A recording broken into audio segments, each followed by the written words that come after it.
ඒකට කෙමිස්ට්‍රි උගන්වන්න පුළුවන් වුණේ එහා පැත්තේ හිටපු එක හැමදාම නිදාගත්ත ඉඳද කියලා. මගේ එහා පැත්තේ සාමාන්‍යයෙන් කෙමිස්ට්‍රි පන්තියේ හිටපු එක පිස්සෙක් උට මාරේ වයි දෙන්න ඌ ට්‍රැක් උට. ඌ මොරටු දිස්ත්‍රික්කේ 33 මැත්ස් වලින් මොරටු සිලෙක්ට්ලා කියන කම්පියුටර් සයන්ස් කියුගේ යාළුවා CS කියලා. එහෙම එකෙක් කලින් මට. නෑ CS නරක නෑ නේ CS හොඳයි. මට ඌ අර එහෙම මාර ඇනලිටිකලි ගත්ත තීරණයක් නෙමෙයි.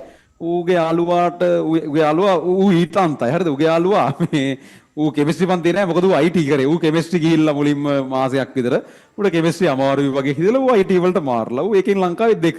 කියන්නේ බොරු කතානේ ලංකාවේ දෙක වෙන්න. කියන්නේ මැත්ස් ඔය ෆිසික්ස් ඔය IT.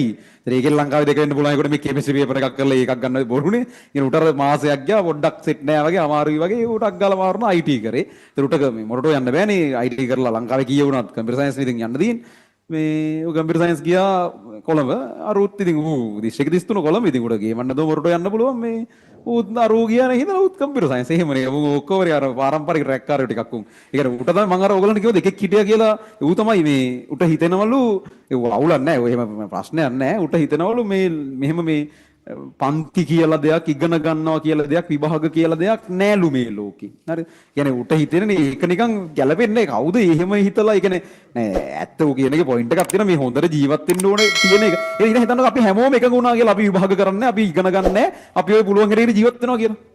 හැමෝම එකඟ ලෝකෙම උන් එකඟ වුණොත් ඇත්තට ඒක වඩා තාත්විකයින් ළමයි කියන්නේ මේ නිකම් පේපර් හදාගෙන විභාග හදාගෙන සිලබස් හදාගෙන ඉස්කෝල කියලා જાතියක් හදාගෙන කැම්පස් කියලා જાතියක් මේ මහා විකාරයන්නේ නටන්නේ. හරිද? ඒ කියන්නේ ඌ කියන්නේ ලෝකේ එහෙමලු. හැබැයි ලෝකේ ඔක්කොම එකතු වෙලා ඌට ප්‍රෑන්ක් එකක් කරනවා.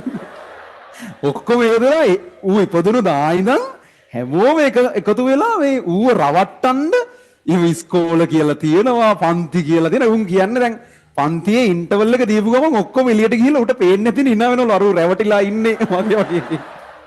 ඒ කියන්නේ මේ ඔක්කොම මේ මම ඕගොල්ලෝ ඔක්කොම ඇවිල්ලා තින්නේ මේ ඌ රවට්ටන්න. එහෙම එකක්. නෑ ඌ කියන එක නෑ කියලා ඔප්පු කරන්න බෑනේ. ඒක හිතන්නකෝ ට්‍රැක් එකේ ලෙවල් එක. ඒ කියන්නේ ඒක අර විතණ්ඩවාදී තර්ක කියන්නේ ඒක කොහොමදවත් නෑ කියලා ඔප්පු කරන්න බෑ. ඒ කියන්නේ ඒක කොහොමද ඉතින් ඌ කියන්නේ අපි හැමෝම උට අපි පර්ෆෙක්ට් ඒ වැඩේ කරනවා.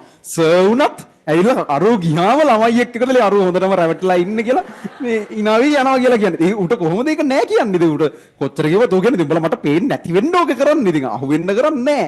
උඹලා ඒක හොඳටම කරනවා. ඉතින් මං රැවටිලා ඉන්නවා කියලා උට ෂුවර් නෑ. එහෙම එකක් තියෙන. ඌ අවුලක් නෑ. ඌ කරනවා. ඉතින් දිස්ත්‍රික්ක 33 වෙන්න බෑනේ. එහෙම නැතුව ඌ වැඩේ කරනවා. කරාට ඌ නිකන් අර ඕන වෙලාවක අරක පිළිගන්න ලෑස්ති. ඒ කියන්නේ අර සීන් එකේම කරනවා නේ. ඌ පොඩ්ඩක් සැක සහිතව කරගෙන. මොකද හදිසියවත් ඒක රෑන්ක් එක නෙවෙයි නම් උට කෙලවෙනවා කියලා තු දන්නවා. ඒ හින්දා වැඩි අවධානමක් ගන්න බැරි හින්දා කරනවා. ඌ කියන අර මේකක් උට හිතෙනවා කියලා කියන්නේ. එහෙම ඉන්නවා මිනිස්සු. අවුලක් නැහැ. ඌ තාම ඉතින් ඉන්නවා යහතින්. එහෙම ප්‍රශ්නයක් කියලා නැහැ. මොකක් කර කර ඉන්නවා. එහෙම ඉන්නවා. ඒක තමයි මම කලින් කියලා තියෙනවා නම් එහෙම එකෙක් ගැන ඒ ඔය පුද්ගලයා තමයි.